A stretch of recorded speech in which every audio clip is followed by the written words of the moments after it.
Hello, and welcome back. Tonight, we step once more into the hush of an English drawing room, where the clocks tick a little too loudly and the guests smile a little too carefully. This is a story about Hercule Poirot, the man who has spent a lifetime reading the fear behind a trembling hand, the vanity behind a forced laugh, the guilt behind a too quick answer. He has always known how to look into the hearts of others, but this time, someone has learned to look into his. A body will be found in a grand old house called Thornley Hall. A killer will walk among the guests, calm as still water. And for the first time in his long career, Poirot will discover that the very tricks he has used to catch murderers, the small manipulations, the quiet exploitations of human weakness, are now being used against him. If you enjoy a mystery that turns its magnifying glass inward, stay with me. Let's step into Thornley Hall together. The invitation. The letter arrived on a Tuesday, tucked between a bill from the tailor and a circular for boot polish, and Hercule Poirot very nearly missed it. It bore no return address, only a thick cream envelope and handwriting so precise it might have been drawn with a ruler. He set down his coffee.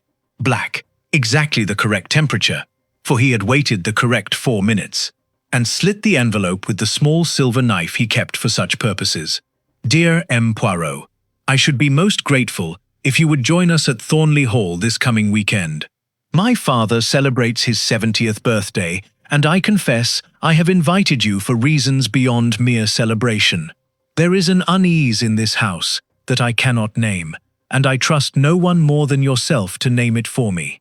Yours in confidence, Evelyn Ashworth Poirot read the letter twice, then a third time, tilting it toward the window light as though the paper itself might confess something the ink had not.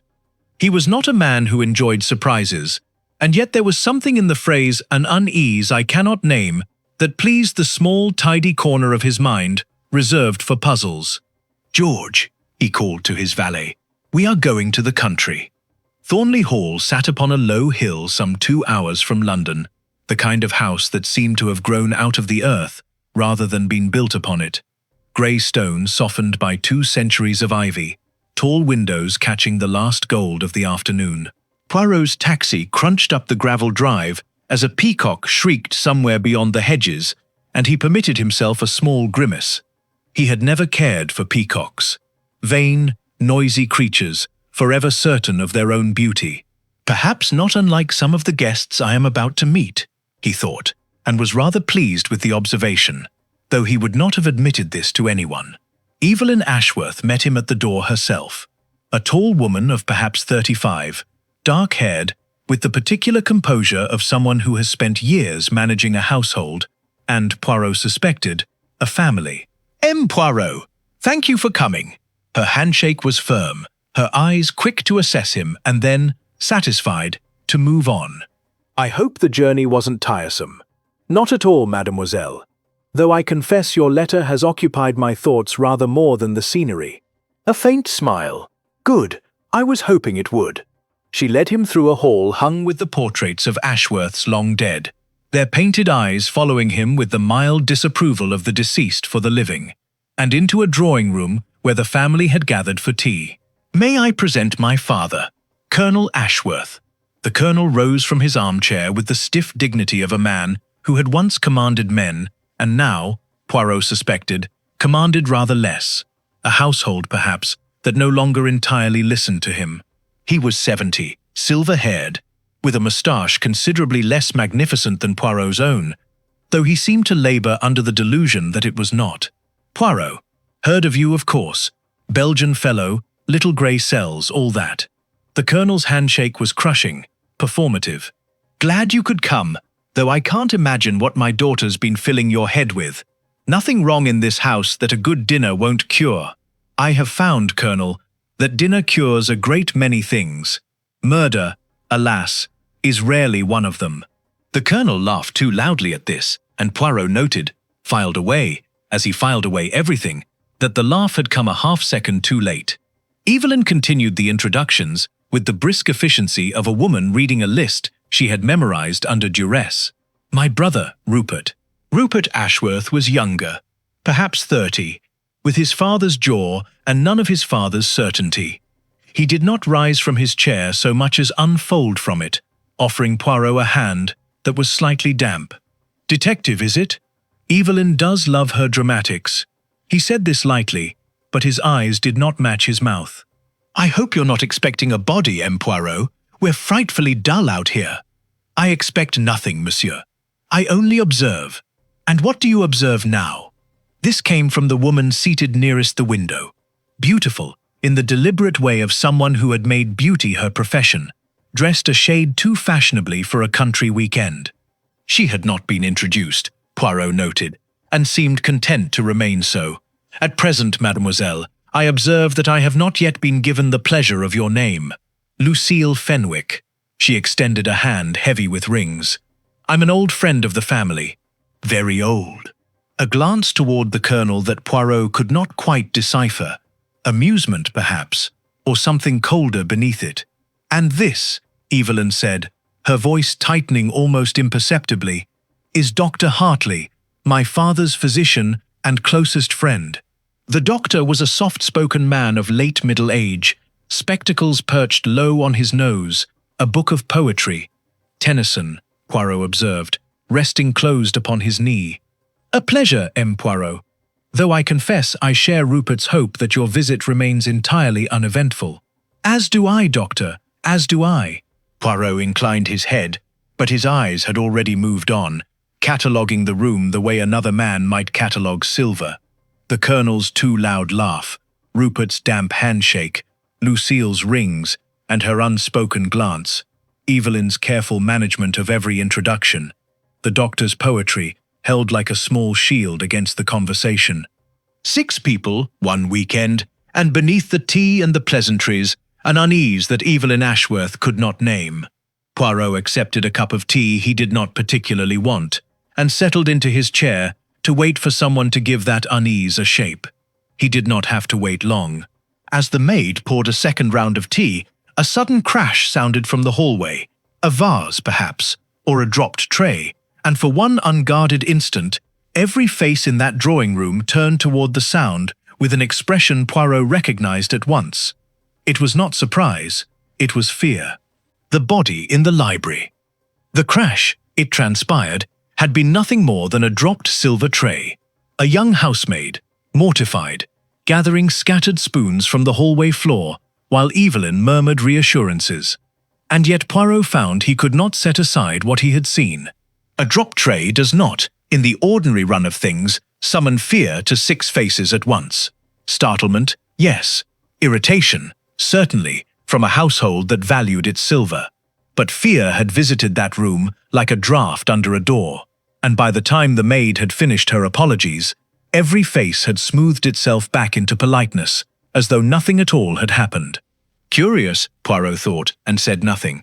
Dinner that evening was a formal affair, the colonel at the head of the table in a dinner jacket slightly too tight across the chest, Evelyn presiding over the details with the quiet exhaustion of a woman who had done this many times before. The talk turned, as talk in old houses often does, to the house itself, to the portrait gallery, to a rumored ghost in the East Wing that nobody quite believed in but everybody mentioned, to the colonel's collection of dueling pistols displayed in the library. "Family heirlooms," the colonel said, refilling his glass for the 3rd time. "My grandfather's. Fine craftsmanship, though I don't suppose either of you fellows appreciate such things." This to Poirot, and, oddly, to Dr. Hartley, as though the two of them formed some alliance of the unmilitary. "I appreciate craftsmanship of all kinds, Colonel," Poirot said mildly, "though I confess a greater interest, always, in the craftsmanship of the human mind." "Bit morbid, that," Rupert muttered into his wine, and Lucille laughed. A bright, brittle sound that drew every eye to her and seemed, Poirot thought, rather the point. It was past 11 when the household retired, and past midnight when the screaming began. Poirot was still awake. He rarely slept well in unfamiliar houses, a small vanity of his own, that his comfort required precision he could not always obtain elsewhere. And so he was among the first to reach the library, his dressing gown hastily belted, his moustache, he was aware, not at its most dignified. Colonel Ashworth lay sprawled before his own writing desk, one of the dueling pistols on the carpet beside his outstretched hand, a dark stain spreading beneath him into the pattern of the old Turkish rug. Evelyn stood in the doorway with both hands pressed to her mouth. Behind her, Rupert had gone the colour of old candle wax.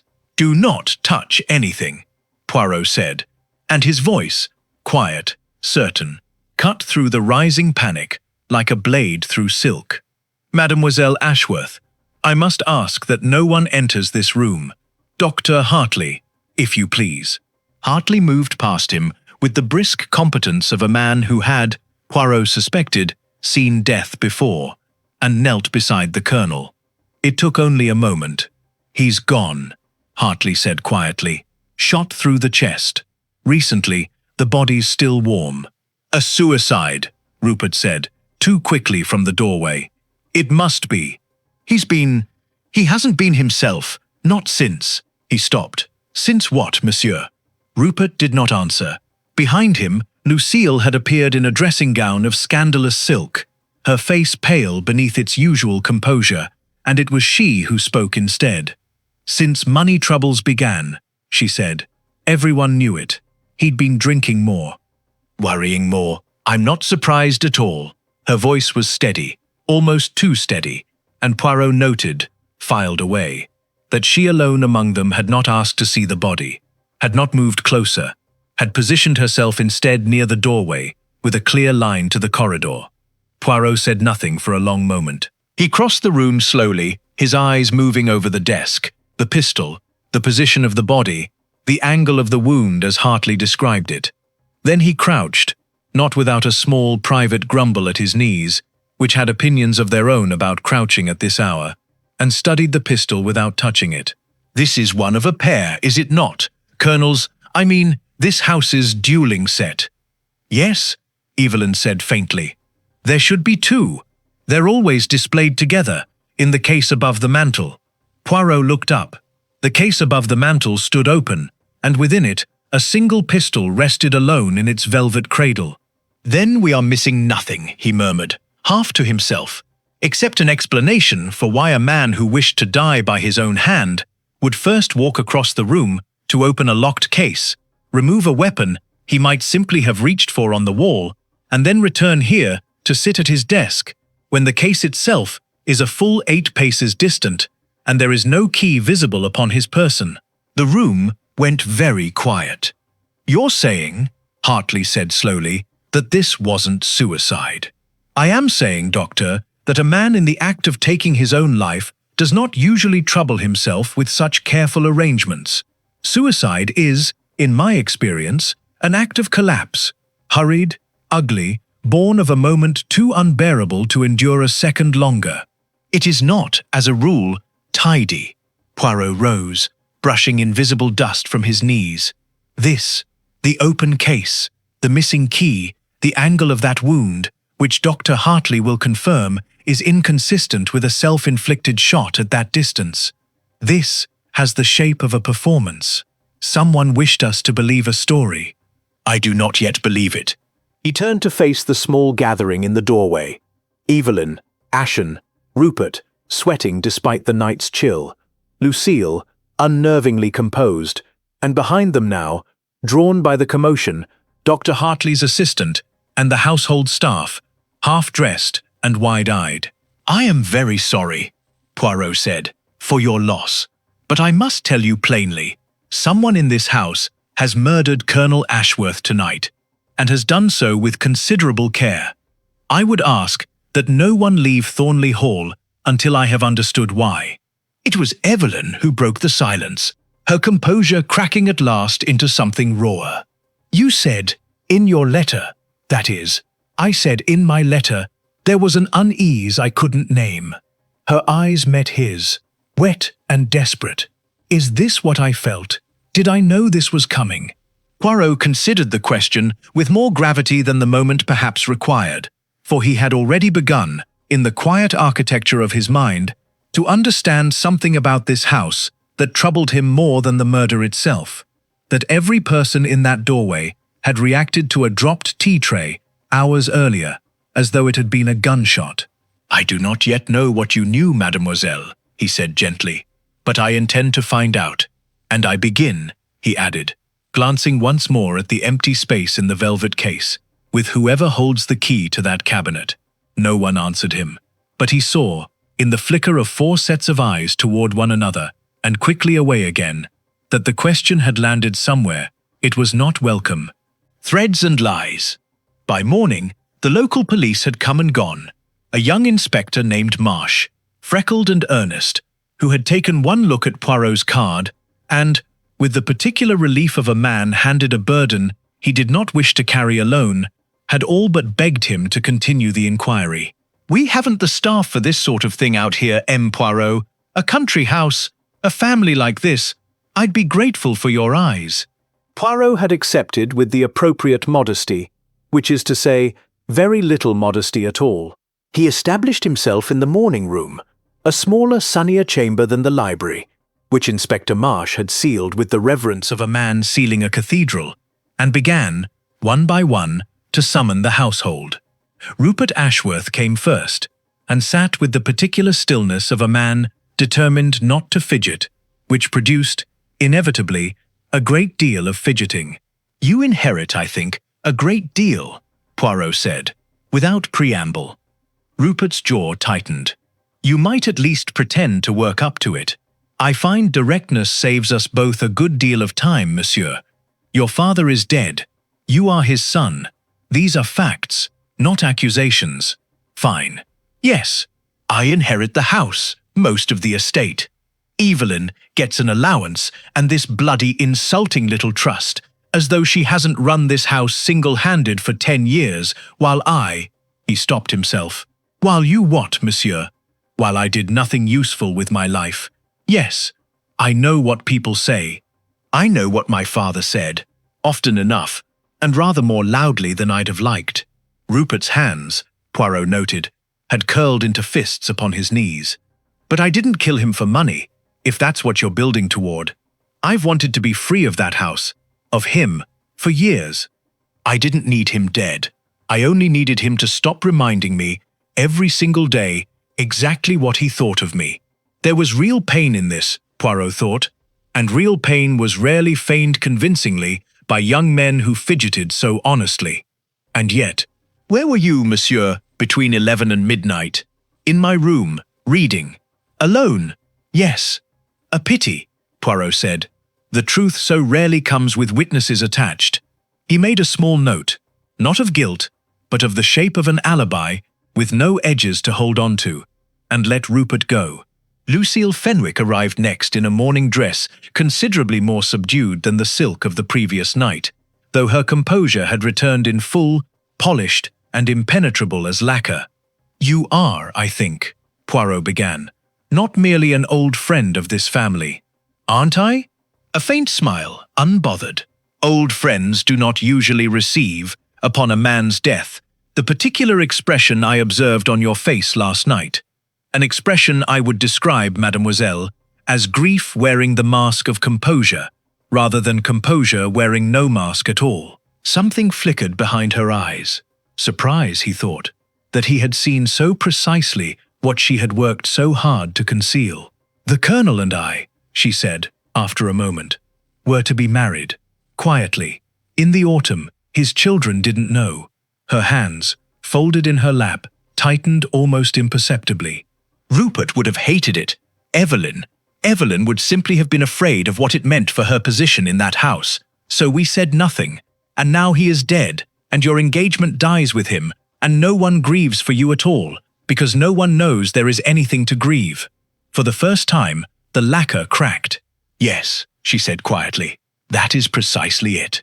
Poirot studied her a long moment, and found, unexpectedly, that he believed her, believed the grief at least, if not necessarily her innocence, for the two are not the same thing, and he had learned this lesson at considerable cost across a long career. "Where were you last night, mademoiselle, between 11 and midnight? Walking in the garden. I couldn't sleep. I often can't in that house." A short, bitter laugh. "No witnesses, before you ask. I don't suppose murderers are considerate enough to commit their crimes before an audience." You would be surprised, mademoiselle, how often they are. Evelyn Ashworth came last, and sat very straight, hands folded, the picture of a woman holding herself together through sheer force of will. You wrote to me, Poirot said gently, of an unease you could not name. I wonder if you might try, now, to name it. She was quiet a long moment.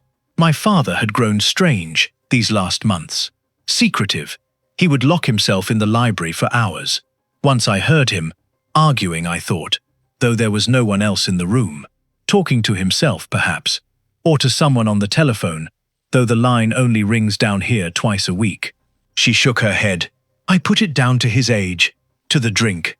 I didn't want to think it was anything worse. And the key to the pistol case, mademoiselle? Who held it? Evelyn's composure, so carefully maintained through every other question, wavered here. The smallest hesitation, no longer than a held breath. My father wore it, on his watch chain. Always. Always? As long as I can remember. Poirot considered this. A locked case, a key that never left its owner, and yet the case stood open, and the key had not been upon the body. Hartley had confirmed this himself. Someone had taken it, used it, and returned it, or disposed of it in the brief hours before the household woke. Where were you, mademoiselle? Between 11 and midnight. In my room. I heard nothing until Rupert began shouting. Her voice caught. Poirot, I must ask you something, and I would be grateful for an honest answer. Do you believe one of us did this? Poirot rose from his chair, straightened his waistcoat with the small, precise gesture that was as much a part of him as his own name, and permitted himself, for once, less certainty than he generally allowed himself to display. I believe, mademoiselle, that someone in this house is very frightened, and has been frightened for some time, long before your father died. I believe that fear, when it grows large enough, will do things that surprise even the person who carries it. As to who, I do not yet know, but I intend to. It was, he would reflect much later, the closest he came that week to an honest answer, and also, though he did not yet recognize this himself, the first small crack in his own certainty, the first sign that the case unfolding around him was not built quite the way his long experience told him a case ought to be built. He returned to his room that afternoon to find, tucked beneath his door, a plain white card. Upon it, in the same precise, ruler-straight hand as Evelyn's original letter, was written a single line. You always find the frightened one first, M. Poirot. Have you ever wondered why? He read it twice, then a third time. And for the first time since his arrival at Thornley Hall, Hercule Poirot felt something he could not immediately name, though a smaller, more honest part of himself supplied the word readily enough. Unease. A letter meant for him. Poirot did not sleep that night, though not for want of trying. He sat instead in the small armchair by his window, the white card resting on the table beside him, and turned it over in his mind as he might have turned a coin between his fingers, examining it from every angle, testing its weight. You always find the frightened one first.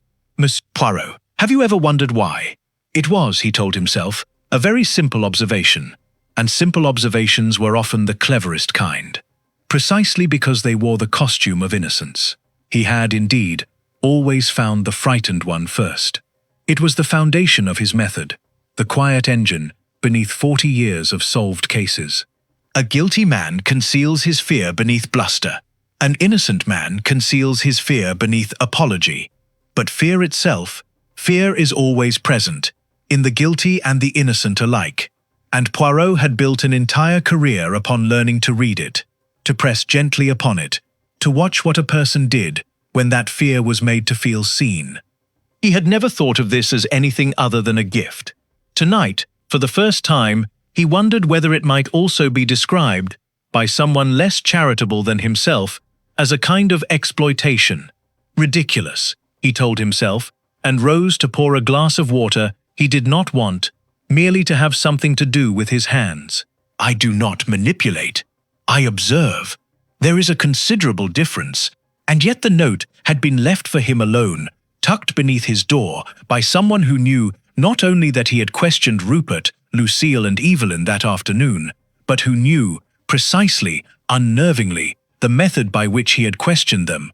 Someone had watched him work. Someone had understood him. This was new. In 40 years, criminals had feared him, resented him, occasionally admired him, with the grudging admiration of the outwitted. None had ever, until tonight, seemed to understand him. He was still turning this over when a soft knock came at his door.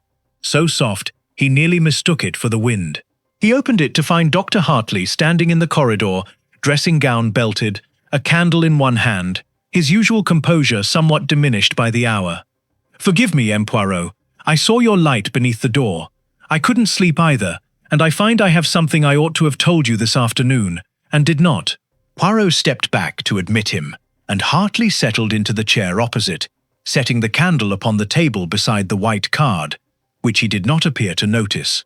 "The Colonel," Hartley began, "consulted me some months ago, not as his physician, as his friend. He told me he believed someone in the house wished him harm." Poirot went very still. He said this directly, not in so many words. He was not a man given to directness about fear. It embarrassed him, I think, to feel it. But he told me he had begun to suspect that things were being moved in his study. Papers out of order. A drawer he was certain he had locked, found unlocked. He laughed about it, called himself an old fool, but he asked me, quite seriously, for him, whether I thought a man could be driven mad by suggestion alone, whether someone could make him doubt his own mind, simply by rearranging small things and watching him grow afraid. "And what did you tell him, Doctor?" Hartley removed his spectacles and polished them slowly, a gesture Poirot recognized as the buying of time. "I told him it was possible. I have read of such cases. A deliberate campaign to unsettle a man's confidence in his own perceptions, until he no longer trusts himself at all. It has a name, I believe, though it escapes me at present.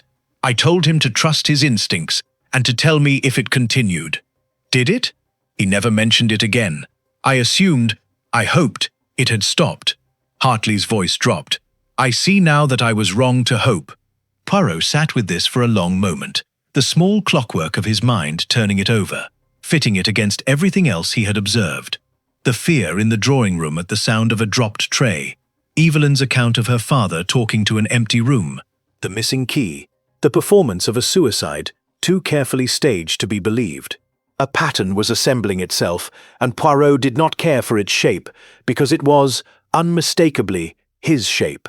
The same slow erosion of certainty he specialized in producing in others, now turned upon a man in his own home, by someone who understood precisely how such erosion worked. "Dr. Hartley," he said slowly, "I must ask you a question, and I would ask that you consider it with great care before you answer. In your professional opinion, could a man be frightened to death? Not literally, you understand, but could fear, sustained and deliberate, weaken a man's heart to the point where a final shock, even one he did not himself inflict, might prove fatal, or might render him so distracted, so diminished, that he became an easy victim for someone else's violence?" Hartley's face had gone pale in the candlelight. "You believe the Colonel was being prepared for murder?" "I believe, Doctor, that someone in this house has been practicing an art I thought I alone possessed, and has been practicing it with considerable patience, for considerably longer than one weekend." Poirot's voice was quiet, but there was something beneath it now that had not been there before. Not quite fear, but its cousin, watchful and cold. "And I believe that same person has now turned their attention to me." He showed Hartley the card. The doctor read it twice, and his hand, when he set it down, was not entirely steady. "What will you do?" Poirot rose and crossed to the window, looking out over the dark shape of the gardens, where Lucille had claimed to walk alone, unwitnessed, on the night of the murder. Somewhere out there, in that sleeping house, someone lay awake as he did, satisfied, he suspected, with the small, unsettling gift they had left beneath his door. "I will do," he said at last, "what I have always done, Doctor. I will observe. I will listen. I will find the frightened one first." He paused, and something crossed his face that he would not, in the ordinary run of things, have permitted anyone to see. "I begin, however, to wonder whether this time The frightened one I must find first is myself. The grey cells falter. He did not sleep, in the end, so much as surrender to a kind of waking half-dream. The candle burned low. Hartley long since returned to his own room, with instructions to say nothing to the others. And in that grey hour before dawn, Hercule Poirot found his mind wandering, uninvited, into rooms he had not visited in a very long time. He thought of a case in Yorkshire many years past, a governess accused of poisoning her employer, a frightened young woman who had wept before him in a manner he now, uncomfortably, recognized as calculated on his own part rather than hers. He had let the silence stretch. He had watched her hands. He had asked a question about her mother, knowing, with the cold precision he had always taken such pride in, that grief over a dead mother would loosen a tongue that fear of the gallows had not. It had worked. She had confessed to a lesser crime that led him, eventually, to the greater truth. He had considered it, at the time, a triumph of psychological insight. He wondered now, turning the memory over in the candlelight, whether the governess had ever recovered from the particular violation of having her grief used as a key to unlock her. He thought of a case in Cairo, a wealthy widower and a nephew Poirot had suspected from the first, correctly, as it turned out, of theft and worse. He had spent 3 days at that man's side, cultivating a warmth he did not feel, praising a talent for cards the nephew did not truly possess, watching the young man bloom under attention he had clearly starved for his entire life. And then, at precisely the moment that warmth had become indispensable, withdrawing it, watching the nephew's desperation to regain Poirot's good opinion loosen every careful lie he had constructed. It had worked beautifully.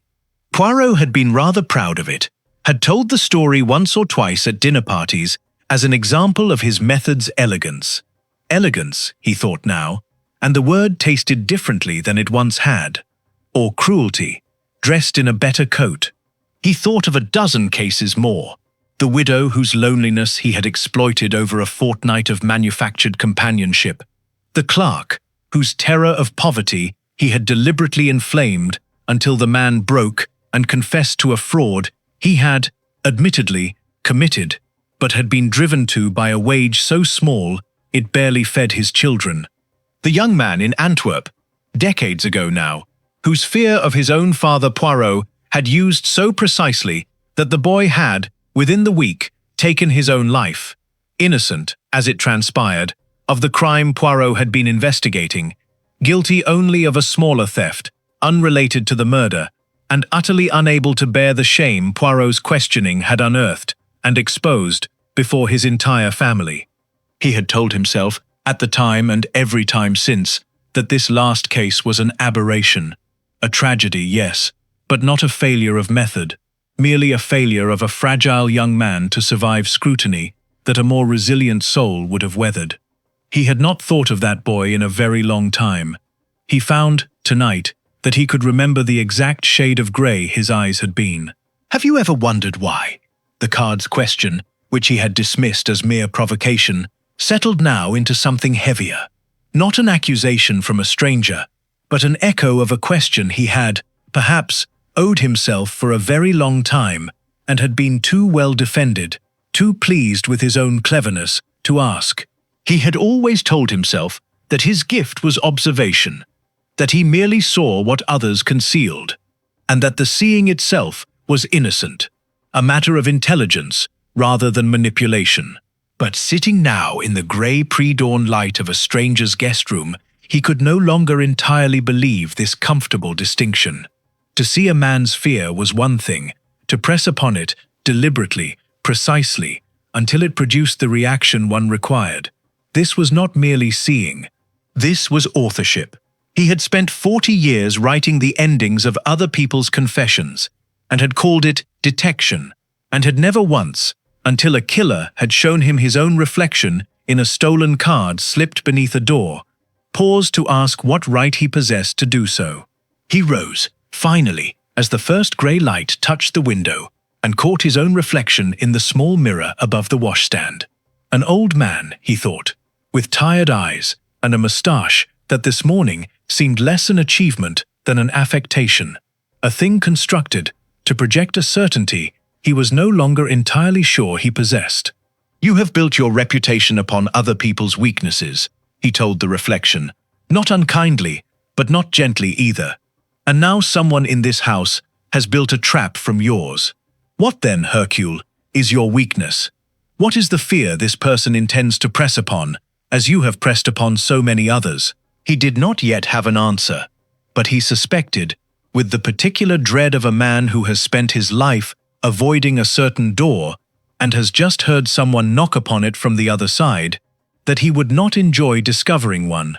He dressed with more than his usual care that morning, a small, private act of defiance, as though a perfectly knotted tie might hold together something he feared was coming loose, and went down to breakfast to find the household assembled, subdued, and Inspector Marsh waiting for him in the hall, with news that would, within the hour, make his private crisis considerably harder to indulge. "M. Poirot," Marsh said, his freckled face grave, "there's been another letter, addressed to the whole household this time, and I think you'd better read it before anyone else does." Poirot took the envelope with steady hands that did not quite feel steady at all, and opened it to find, in that same ruler-straight hand, a passage that would occupy his every waking thought for the remainder of that terrible weekend. "You have all spent your lives being afraid of the Colonel. Now you may spend the rest of them being afraid of each other. And Monsieur Poirot may spend his final case discovering that the man who taught you all to fear the truth is more frightened of it than any of you." The killer's mirror. The letter changed everything, and yet, in the strange arithmetic of a house already thick with suspicion, it changed remarkably little in practice. Rupert read it over Marsh's shoulder and went white, then furious, demanding to know who among them could possibly have written such a thing. Lucille read it in silence and said nothing at all, which Poirot found, as ever, more telling than speech. Evelyn read it twice, folded it with hands that trembled only slightly, and asked, quietly, whether Monsieur Poirot required anything further from her before she saw to the staff's breakfast. A woman, Poirot thought, retreating into duty because duty was the only shape left that still made sense to her. He spent the morning in the library.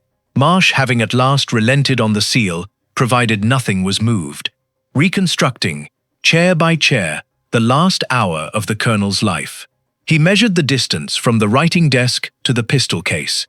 8 paces, as he had estimated. He examined the desk drawers, which held nothing but correspondence, mostly dull, and a small locked diary, whose key was nowhere to be found.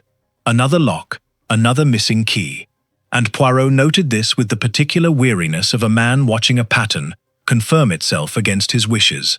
It was there, kneeling to examine the underside of the desk on some instinct he could not entirely justify, that he found the second card. It had been fixed with a pin to the wood, hidden from any eye that did not think to look precisely where he was looking now, which meant he understood at once that it had been placed for him specifically, by someone who had known he would eventually crouch in this exact position, run his hand along this exact edge. The precision of it unsettled him more than the words themselves. You are looking for the frightened one, as always. But fear only tells you what a person will do to avoid pain. It tells you nothing about what a person will do to be loved. You built your career on the first question, M. Poirot, and never thought to ask yourself the second. I wonder if that is because the answer frightens you. He remained kneeling for a long moment after he read it, and was grateful, in a small distant corner of his mind, that no one stood in the doorway to witness his stillness. What would I do to be loved? It was not a question he had permitted himself in many years. He had constructed, quite deliberately, a life that did not require an answer. The admiration of clients, the respect of colleagues, the comfortable solitude of hotel rooms and first-class railway carriages, George's silent competence, Hastings's old affectionate letters from Argentina, arriving twice a year like clockwork. He had told himself this was sufficiency, not substitute. He had told himself a great many things he was beginning to suspect that a more honest man might have examined rather more closely. He rose, pocketed the card, and found Hartley waiting for him in the corridor, having been sent, he explained, by Evelyn to see whether Poirot required luncheon. "You look unwell, my friend," Hartley said, with the gentle directness of a physician long accustomed to observing what people wish to hide. "I am attempting," Poirot said slowly, "to solve a murder using a method I am no longer entirely certain I trust." "Then use a different method." Poirot looked at him sharply, and Hartley, to his credit, did not flinch from the scrutiny. "You make it sound very simple, Doctor." "I don't think it's simple at all, but I think you're a clever man attempting to solve a clever puzzle while also fighting the puzzle maker's attempt to unbalance you. And I think those are two different tasks, and you're trying to do them both at once, in the same breath, and it's very nearly breaking you." Hartley adjusted his spectacles. "For what it's worth, M. Poirot, I don't believe fear is the only tool you've ever used. I watched you with Evelyn yesterday. You were gentle with her. You didn't press where you might have pressed. Perhaps I am simply losing my nerve. Or perhaps," Hartley said, "you were kind, because you are, beneath the theatre of it all, a kind man, and your letter writer is gambling that you've forgotten this about yourself." Poirot said nothing for a long moment. It was, he reflected, a generous reading of a man who had just spent a sleepless night cataloguing the wreckage his methods had left behind him. The governess, the nephew, the boy in Antwerp with the grey eyes. He was not at all certain Hartley's kindness was warranted, but he found, unexpectedly, that he wanted it to be. "You are a good friend to this family, Doctor," he said finally. "I hope, when this is finished, that friendship will not have cost you as dearly as I fear it might." That afternoon brought the household together, at Poirot's request, in the drawing-room where the whole affair had begun. The same chairs, the same tea-things, though no one now pretended interest in either. He stood before the cold fireplace and regarded them. Rupert, hollow-eyed and defensive. Lucille, composed as lacquered wood. Evelyn, pale and dutiful. Hartley, watchful at the edge of the room. "I will be direct," Poirot said, "because I believe directness is now the only courtesy left to offer you. Someone in this house killed Colonel Ashworth, and that same person, or an accomplice, has been leaving messages for me since my arrival. Messages that suggest an intimate understanding of my methods, and an intention to use them against me as skillfully as I have, in the past, used them against others." "Are you accusing one of us," Rupert said, "of being some kind of criminal mastermind? It's absurd. I am observing, monsieur, that whoever is doing this knows me, not merely knows of me, as one knows a name in a newspaper, but understands the architecture of how I think. This is not the knowledge of a stranger. It is the knowledge of someone who has studied me, or someone who has studied minds like mine, and recognized the pattern immediately upon meeting me." His eyes moved, deliberately, to each face in turn, and he watched, as he always watched, for the flicker beneath the composure. Rupert's fear was loud and undisciplined, a young man's fear, unpolished. Lucille's was buried so deep it barely showed at all, a professional's control. Evelyn's was quiet and exhausted, the fear of a woman who has been afraid for so long that fear has become merely the temperature of the room she lives in. And then there was a fourth kind of feeling in the room, one he had not expected to find, and did not, for a long moment, know how to name. Because it was directed not at the murder, nor at the household's collective danger, but at him. A watchfulness, not fear at all, something closer to curiosity. He could not, in that moment, determine its source. The feeling passed through the room like a current beneath still water, gone before he could trace it to its origin. But it lodged in him nonetheless, cold and precise, as the pin that had fixed the card beneath the desk. "Someone in this room is not afraid of me at all," he thought. "Someone in this room is watching to see what I will do next, the way I have spent 40 years watching others." For the first time in his long career, Hercule Poirot understood, with total clarity, what it felt like to be the specimen upon the pin, rather than the hand that held it. Turning the glass around. He did not sleep well that night either, but this time the wakefulness had a different quality. not the raw, unmoored self-examination of 2 nights before, but something sharper, more purposeful, the particular alertness of a man who has finally stopped drowning and begun, instead, to swim. Very well, he thought, sitting once more in the armchair by his window, the 2 cards laid side by side upon the table. You wish to show me my own reflection. Let us see, then, what the mirror actually contains. He had spent 2 days treating the notes as an attack, a psychological assault designed to unbalance him, and in this he had not been wrong. But an attack, he reminded himself now, was still information, and information, properly examined, always told you something about the hand that produced it.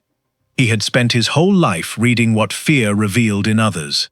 He had never once considered what this particular fear-maker's choices revealed about themselves.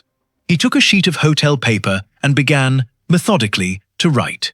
First, the notes did not accuse him of incompetence. They accused him of a very specific kind of moral compromise, the use of others' vulnerability as an instrument. This was not the strategy of someone who wished merely to frighten him away, or to humiliate him before the household. It was far too particular, too carefully aimed, for that. Whoever wrote these notes had studied his old cases, the governess perhaps, or the nephew in Cairo, cases known only to a handful of people, documented in journals and private correspondence that were not, so far as Poirot was aware, widely circulated. Second, the notes had escalated in intimacy rather than in threat.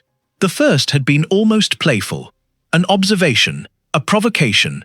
The second had gone further, invoking love rather than fear, and had been placed with extraordinary precision beneath a desk the writer must have known Poirot would eventually examine.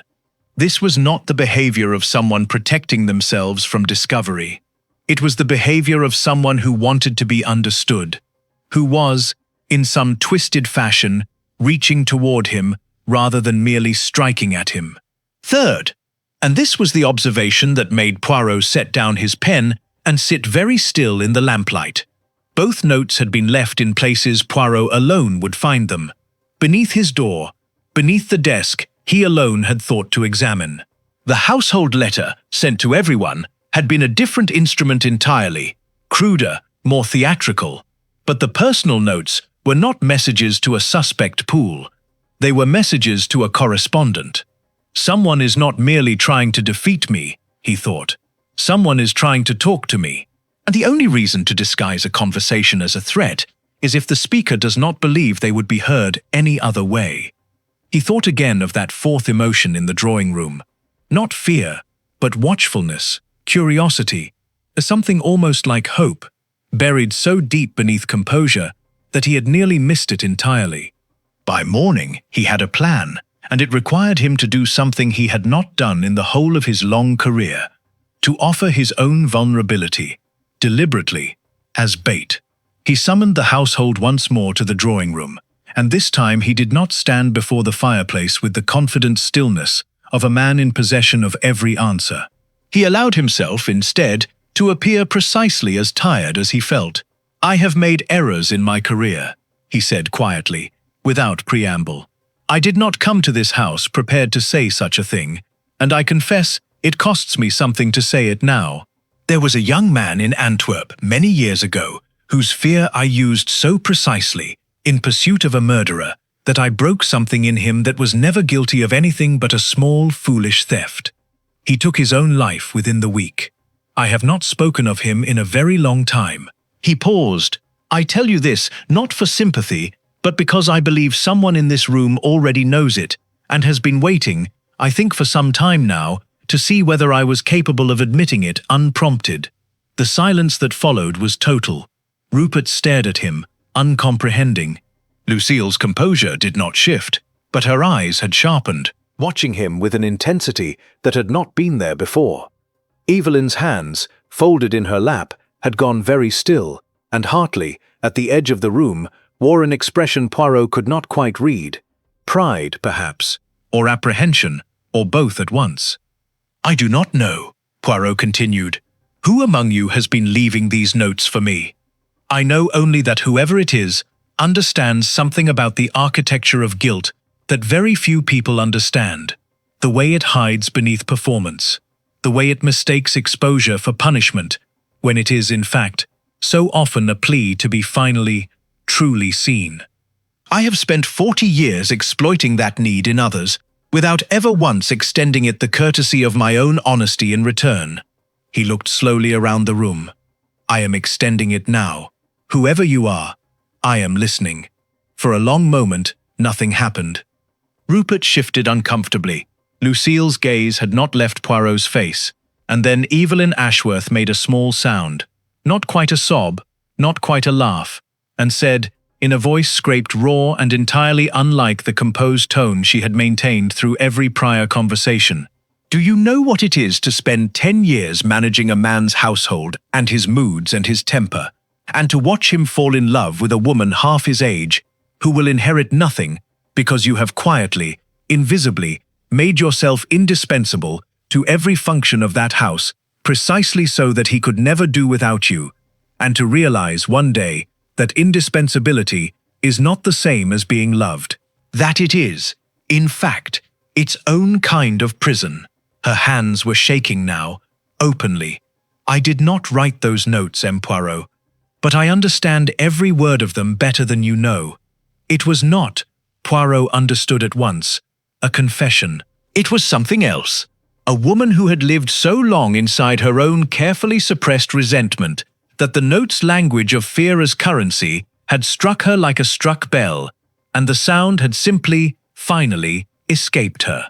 He felt something shift in the room's architecture, not the case cracking open, not yet, but a doorway appearing where before there had been only wall. And in the corner of his eye he caught Dr. Hartley's face, and saw there something he had not expected to see. Not surprise at Evelyn's outburst, but something closer to grief. "Ah," Poirot thought, with the peculiar, quiet clarity that arrived only at the true hinge point of every case he had ever solved. "There it is. Not fear at all. Something far more dangerous, and far more familiar to me than I would like to admit." He did not say it aloud, not yet, but he knew, with total certainty, precisely where he would begin the next morning, and precisely whose careful, composed, watchful heart he would finally be obliged to open. The last confession.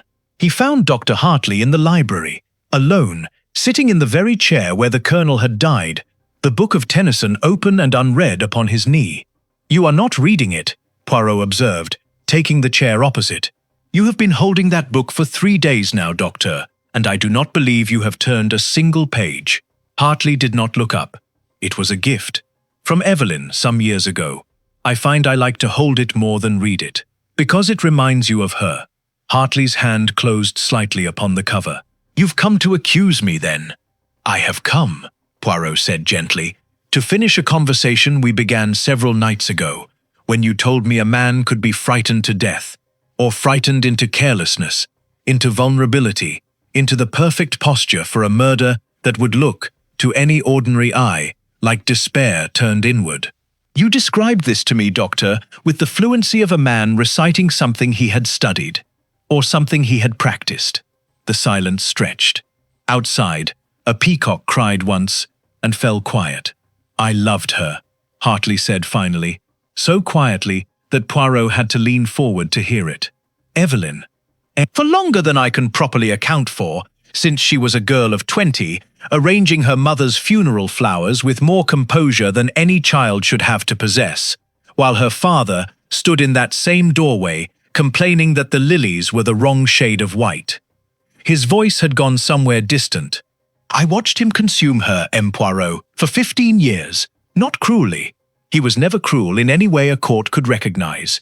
He simply took and called it love, and she gave and gave, because she had never once in her life been shown that love could look any other way.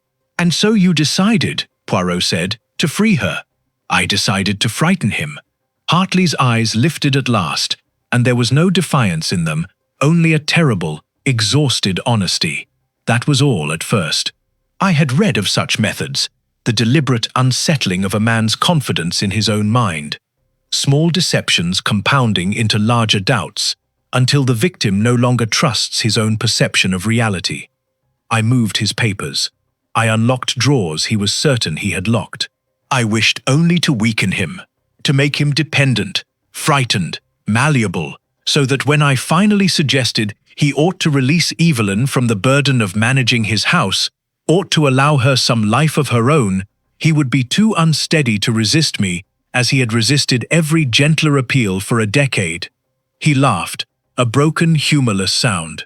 It is a very short distance, Miss Poirot, from teaching a man to fear his own mind, to discovering how easily, once he is sufficiently weakened, he can be persuaded to sit at his own desk, remove his own pistol from its case, at your gentle suggestion that he examine it, once more, for the comfort of familiar things, and how little courage it then requires to ensure his hand is not, in the final moment, the one that pulls the trigger. You used his own fear, Poirot said slowly, as I have used the fear of 100 others.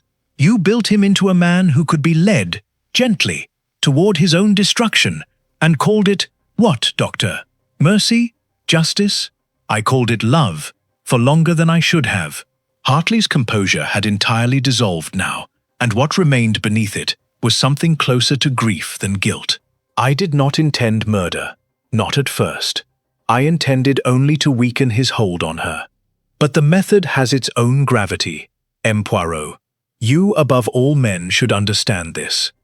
Once you have begun to dismantle a person's certainty, it does not stop conveniently at the point you originally intended. It carries you further than you meant to go, because the power of it is intoxicating, and I discovered, to my lasting horror, that I liked the feeling of it a great deal more than I ever wished to admit.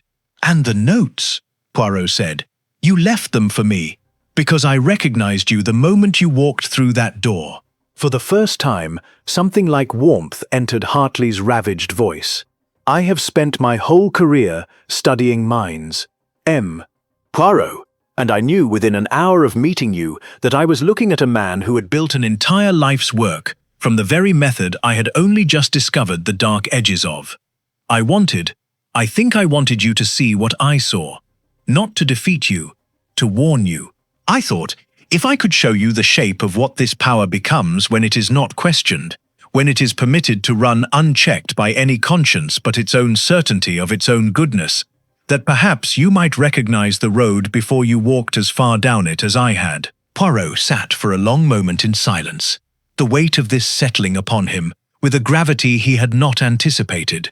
Not triumph at a case solved, but something far more sober, the particular ache of having been, in some small and terrible way, understood by the very man he had come to catch. You are not wrong, Doctor, he said at last, quietly. I have walked a good distance down that road myself, and I did not see it clearly until you showed it to me. For that, strange as it is to say to the man who murdered under my own methods, I find I owe you something almost like gratitude. He paused. But you are also, and this you must understand with total clarity, a murderer. A man is dead, whatever love or grief drove the hand that arranged his death. Evelyn will not thank you for it, Doctor. She will grieve her father regardless of what he was to her, and she will grieve, I think, rather more deeply, the man she trusted who was capable of this. Hartley's face crumpled, briefly, into something almost like relief. The relief, Poirot recognized, of a man who has been carrying a truth alone for days and is, at last, permitted to set it down. I know, he said. I have known since the moment the pistol fired. I told myself it was mercy. It was never mercy. It was only ever the same hunger for control I accused him of holding over her, dressed, as you said yourself of your own methods, in a better coat. Inspector Marsh took Hartley into custody an hour later, with a gentleness that surprised Poirot, though perhaps it should not have. Marsh, too, had seen enough of grief and guilt tangled together to know they did not always wear the face of villainy the newspapers preferred. Evelyn did not weep when she was told. She stood very still in the hallway beneath the portraits of dead Ashworths, and said only, "He was the one person in this house I thought had never wanted anything from me." and then she walked, alone, into the garden. And Poirot did not follow her, for he understood that some griefs required no witness but the walker's own footsteps. He left Thornley Hall the following morning, his case packed with his customary precision, though something in him had been rearranged that no amount of careful packing could restore to its former order. On the train back to London, he took out the 2 white cards, still creased from where he had folded them, and read them once more. Have you ever wondered why? He had wondered, in the end, and the answer he had found was not a comfortable one. He had spent 40 years believing that to see clearly into another's fear was itself a kind of virtue. That observation, however sharply applied, was innocent because it dealt only in truth. He understood now that truth, deployed without tenderness, could wound as surely as any lie, and that the difference between a detective and a man like Hartley was narrower than he had ever permitted himself to imagine. Both had learned to read the architecture of another person's vulnerability, and the only question that mattered, in the end, was what one chose to build upon that foundation once it was found. He thought of the governess in Yorkshire, and resolved, with the quiet, private determination of a man very late in correcting old debts, to write to her, if she could still be found, and offer whatever poor apology 40 years permitted. He thought of the boy in Antwerp, and found he could not resolve that debt at all, only carry it, more honestly now than he had carried it before. And he thought, as the English countryside blurred past the window, of Hartley's final words in the library, the same hunger for control, dressed in a better coat, and understood that he would spend whatever cases remained to him watching that particular coat rather more carefully than he had ever thought to watch it before. The little grey cells, he reflected, had solved the case. But it had taken a killer who understood him better than he understood himself to teach Hercule Poirot the one mystery he had spent his whole career avoiding, the contents of his own mind. It was, he thought, rather a high price for a lesson so simple. But then, he had always believed the simplest lessons were invariably the ones a man paid the most to learn.